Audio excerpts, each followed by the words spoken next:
Bismillahirrahmanirrahim. Alhamdulillahirabbil alamin wassalatu wassalamu ala asyrafil anbiya'i wal mursalin wa ala alihi wa sahbihi ajmain.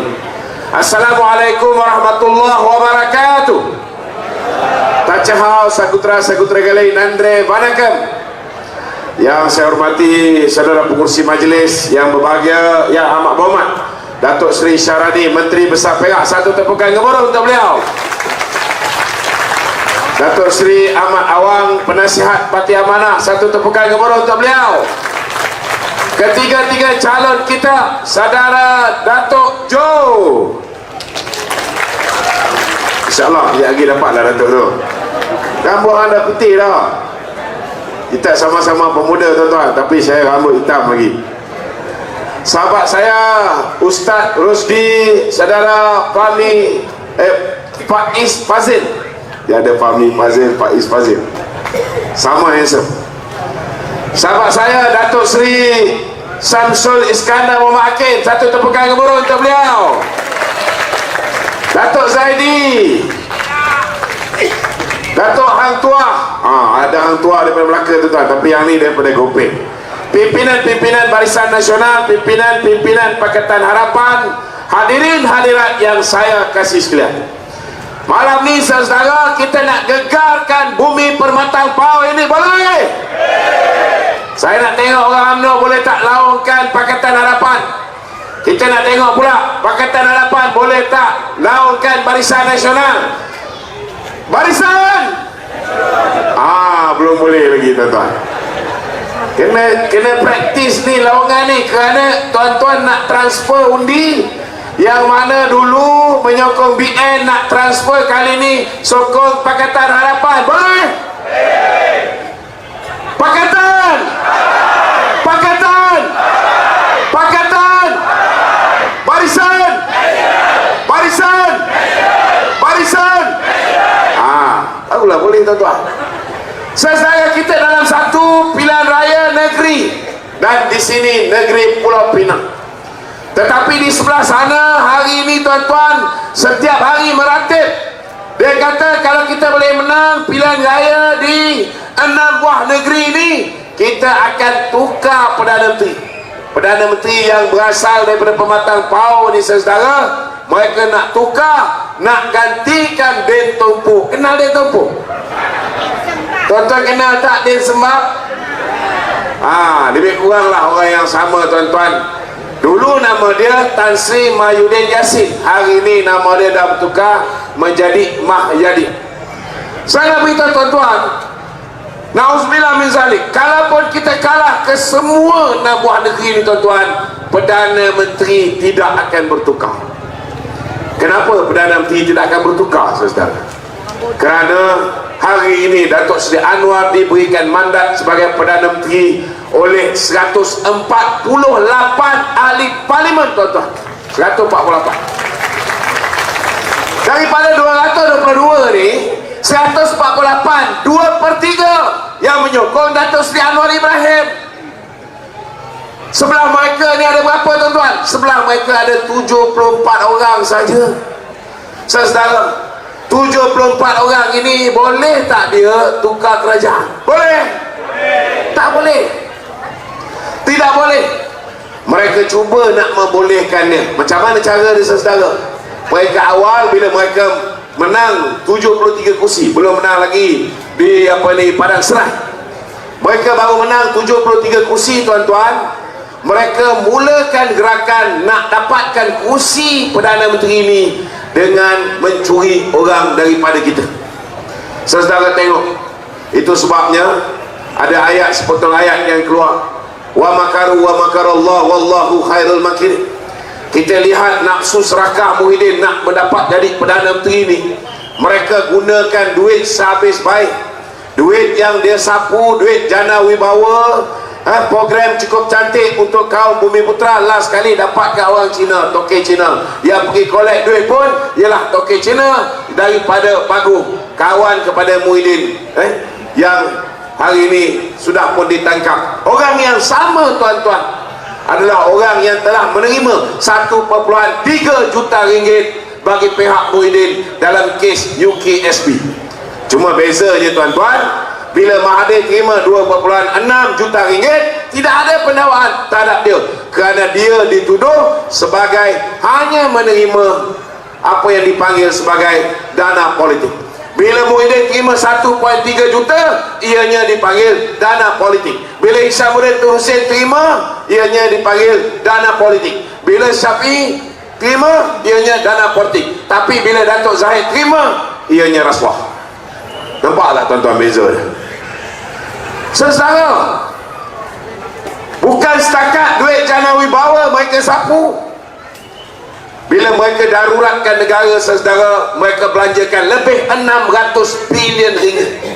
Ketika dia nak dapatkan 600 lebih bilion ini tuan-tuan, daripada kajian yang dibuat oleh pihak SPRM Siasatan, 92.5 bilion tuan-tuan datangnya daripada perbelanjaan kerajaan itu sendiri. Yang lain ni daripada duit KWSP, duit itu, duit ini.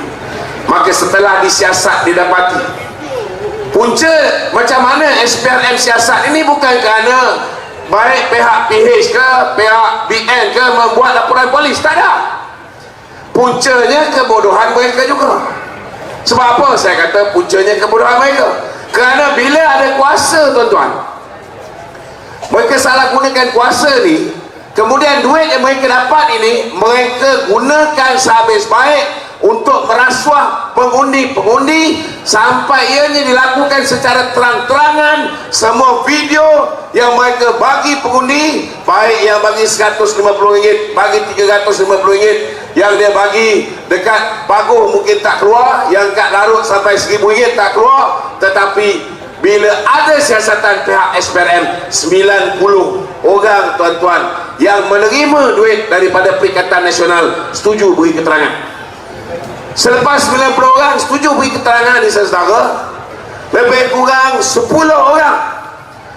orang yang memberikan dana kepada Parti Bersatu Perikatan Nasional telah tampil setuju bagi keterangan kepada pihak SPRM.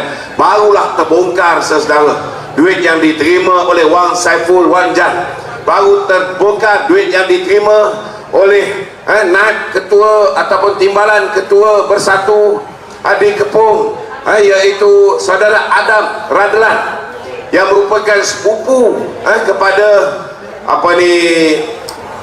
menantu Tan Sri Muhyiddin Yassin.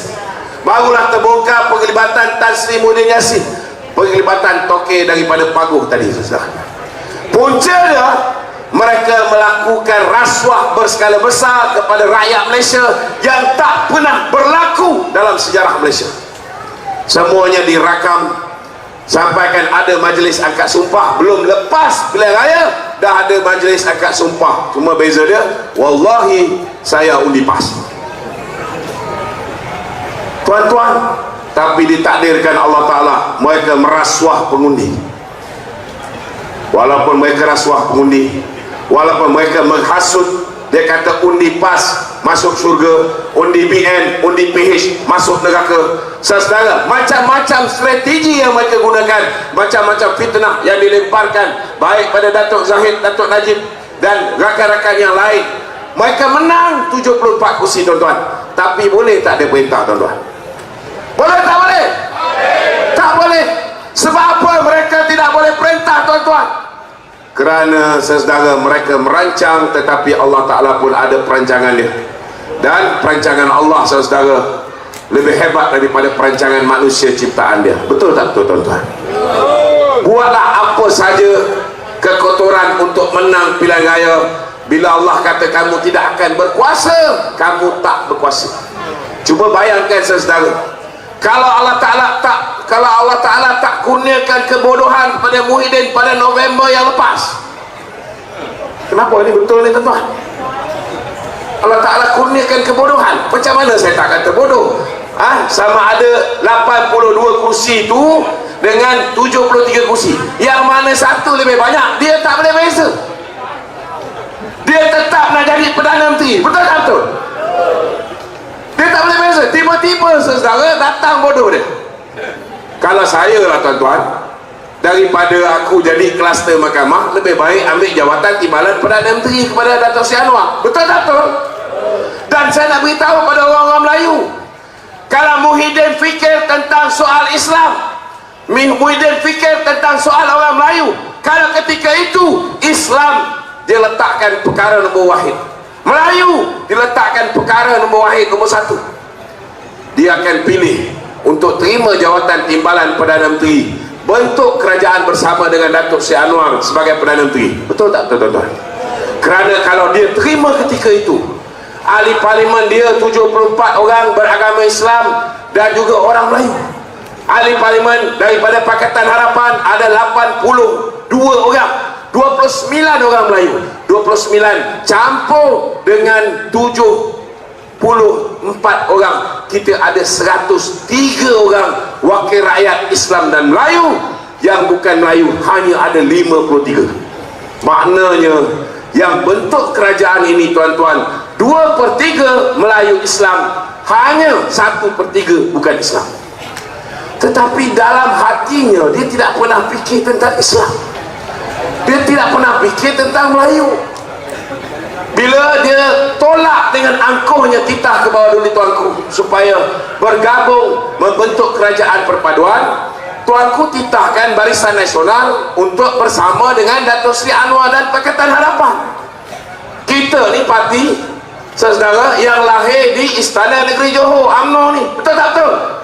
Kita tak pernah ingkar titah tuanku, kita pun bersetuju. Bila kita setuju tuan-tuan, 76 orang wakil rakyat Melayu Islam dan ada 72 orang wakil rakyat bukan Melayu dan bukan Islam. Maknanya hanya lebih sikit daripada separuh. Itu sebab saya nak beritahu dengan rakyat orang Melayu, jangan percaya momokan seolah-olah baik Haji Hadi, baik Muhyiddin Yassin, mereka ni lebih mementingkan Islam berbanding dengan UMNO, berbanding dengan Datuk Seri Anwar, berbanding dengan Pakatan Harapan. Ini bohong. Kalau dia utamakan Islam Melayu, itulah peluangnya tuan-tuan, macam-macam boleh buat, betul tak betul? Tetapi dia tidak pilih, kerana pada ketika itu tuan-tuan dia dah merasa nikmat bila dapat kuasa sebagai Perdana Menteri tuan-tuan. Ianya telah mengaburkan matanya. Dia rasa nikmat dengan kuasa yang dia ada, dia boleh daruratkan negara. Bila dia rasa kursi dia tak selamat, macam mana nak selamat tuan-tuan? Dia diangkat menjadi Perdana Menteri oleh 114 orang yang buat kerajaan pintu belakang. Ingat lagi tuan-tuan, 114 orang ini, kerajaan ini stabil ataupun tidak? Tak stabil. Bila orang nak buat undi tak percaya, bila tak puas hati dengan dia, cepat-cepat dia buat darurat. Kenapa dia buat darurat? Kerana dia nak elakkan daripada kerajaan tumbang. Tetapi ketika itu saudara, rakyat kita menderita. Ramai di antara kawan-kawan kita nak hidangkan nasi, nak hidangkan lauk pada anak beranak mereka pun tak boleh. Betul tak betul? Ramai yang hilang pekerjaan, ramai yang jatuh susah. Kita di lockdown bukan 2 minggu seperti negara-negara lain, bukan 1 bulan seperti negara-negara tertentu, tetapi kita di lockdown tuan-tuan 18 bulan. Sekejap buka, sekejap tutup, sekejap buka, sekejap tutup, sehingga ada yang mengharapkan duit KWSP untuk memulakan semula perniagaan bila bisnes dibuka balik, sehingga ada bila duit yang dipinjam daripada, yang dikeluarkan daripada KWSP tidak mencukupi, mereka terpaksa pinjam dengan along. Bila dah mula berniaga, dah cantik saudara, tiba-tiba lockdown balik. Sekejap PKP, sekejap PKPD, sekejap PKPP. Akhirnya tuan-tuan, duit yang dipinjam dengan along tak boleh dibayar saudara. Bila along kejar saudara, ramai yang takut dengan along, ramai yang tak boleh tahan dengan simbah cat, ramai yang tak boleh tahan dengan ancaman along. Saudara, zaman pemerintahan Muhyiddin Yassin, Malaysia berada dalam zaman kegelapan kerana 143% tuan-tuan peningkatan jumlah orang yang bunuh diri. Tuan-tuan masih ingat ataupun tidak? Hari ini dia kata kerajaan ni gagal, gagal kepala otak dia. Dia lupa zaman dia bukan kerajaan gagal, rakyat sengsara. Betul tak betul tuan-tuan? Tuan-tuan, hari hari ini masih meratip nak tukar kerajaan. Saya nak beritahu saudara, kalau ketika itu dia berjaya membentuk kerajaan dengan mencuri 10 orang wakil rakyat kita, tuan-tuan, dan kemudian dia menghantar Isamuddin Tun Hussein naik private jet pergi berjumpa dengan Abang Johari di Sarawak, menipu Abang Johari. Kononnya BN sudah bersedia untuk menyokong Muhyiddin sebagai Perdana Menteri. Tuan-tuan, kalau ketika itu dia berjaya bentuk kerajaan, kalau ketika itu Agong terus benarkan Muhyiddin akad sumpah tanpa mengambil kira bahawa sudah ada akta anti lompat parti, di mana ahli parlimen tidak boleh dicuri seperti sebelum ini menggunakan scheme of things dengan tawaran ganjaran, dengan tawaran jawatan. Zaman mereka, tuan-tuan, mereka sudah pun membentuk kerajaan 115 orang, hanya lebih satu daripada zaman dulu, tuan-tuan, 114 orang. Itu sebabnya saudara, hari ini saya nak beritahu tuan-tuan, walau apa pun mereka buat, tuan-tuan, kita 30 orang ahli parlimen daripada kerajaan perpaduan daripada Barisan Nasional, kita apa juga keputusan yang bakal dikecapi dalam tempoh pilihan raya 6 buah negeri ini berlangsung, tuan-tuan. Kita daripada UMNO khususnya, kita tetap kekal solid bersama dengan Yang Amat Berhormat Datuk Seri Zahid Hamidi sebagai Presiden UMNO. Setuju? Kalau UMNO pun dia tak boleh dapat 30 kursi, khususnya 26 daripada UMNO ini, tuan-tuan, macam mana dia nak bentuk kerajaan baru? Saudara, na'udzubillah min zalik, kalaupun dia dapat 30 daripada UMNO ini, saudara, dia masih ada cuma 104 kursi. Boleh perintah ke tak boleh? Tak boleh. Kalau dia tarik daripada Sabah, daripada GRS, dapatlah 6, dia baru dapat 110 kursi. Kalau dia tarik daripada muda satu orang tu pun, dia baru dapat 111 kursi. Boleh tak dia tarik daripada GPS, tuan-tuan? Tak boleh, saudara. Kerana ketika peringkat awal GPS ditipu, tuan-tuan. Pada ketika itu saya nak beritahu dengan saudara, pada ketika itu 8 ahli parlimen GPS yang datangnya daripada geng-geng Dayak ini, tuan-tuan, mereka membantah kerjasama GPS dengan Perikatan Nasional kerana dalam itu ada PAS. Itu sebab saya nak beritahu, tuan-tuan, kedudukan Datuk Seri Anwar sebagai Perdana Menteri tidak boleh diganggu gugat, tidak boleh diganggu gugat sehingga pilihan raya umum yang ke-16 ini pasti, tuan-tuan. Dan pada 12 hari bulan ini, saya minta sahabat-sahabat di bumi Pulau Pinang ini, kita pastikan mereka akan kecewa sekali lagi. Boleh? Dan itu akan berlaku, saudara, sekiranya tuan-tuan menghantar isyarat yang jelas dengan mengundi calon-calon daripada Barisan Nasional dan calon-calon daripada Pakatan Harapan. Boleh? Hidup Barisan! Hidup Barisan! Hidup Barisan! Pakatan! Pakatan! Pakatan! Sekian, wabillahi taufiq wal hidayah. Wassalamualaikum warahmatullahi taala wabarakatuh. Kita bagi satu tepukan gemuruh kepada Datuk Seri Anwar Ibrahim, Perdana Menteri Malaysia.